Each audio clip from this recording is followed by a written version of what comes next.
सध्याच्या वातावरणात इम्युनिटी वाढवणारे पदार्थ बनवणं गरजेचं आहे. त्यासाठी मी इथं मखाणे घेतले, ते अर्धा किलो मखाणे 2 बॅचमध्ये मी भाजून घेतलेत. नंतर मी इथं 200 ग्रॅम बदाम तुपावर भाजून घेतलेले आहेत. काजू पण आपण घेतलेले आहेत, ते 200 ग्रॅम आहेत, तेही तुपावर भाजलेले आहेत. मग थोडेसे पिस्ता घेतलेत, तेही भाजून घेतलेले आहेत. खारीक घेतलेली आहे 200 ग्रॅम, ती भाजून घेतलेली आहे. मग 2 चमचे तूप घालून त्याच्यावर मनुके घातलेत.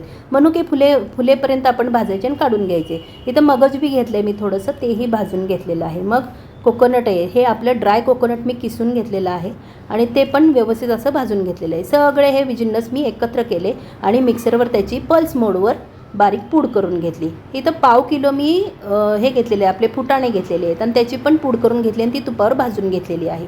सगळे जिन्नस आपण भाजून घ्यायचे, त्यांनी काय होतं की पदार्थ जास्त दिवस टिकतो. मग ह्या सगळे जिन्नस मी एकत्र केले. खोबरं घातलं, ते मनुके आपण जे फ्राय करून घेतलेले ते घेतले, ड्रायफ्रूट सगळे त्याच्यावरती घालून घ्यायचे आणि इथं वेलची पूड घातलेली आहे मी.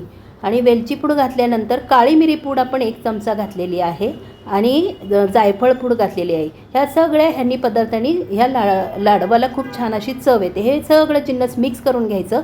मग पुन्हा कढईत मी 2 चमचे तूप घातलेलं आहे आणि त्याच्यावरती 600-650 ग्रॅम असा हा गूळ घातलेला आहे आणि तो वितळून घेतलेला आहे. आपल्याला पाक नाही करायचा आहे, जस्ट तो वितळून घ्यायचा आहे आणि ते सगळं मिक्स करायचं आणि त्याचे लाडू वळायचे. आणि हे जे तयार होतात ते इम्युनिटी असे वाढवणारे लाडू तयार होतात. ते आपल्या बच्चे कंपनीला, घरातल्यांना सगळ्यांना द्यायचे.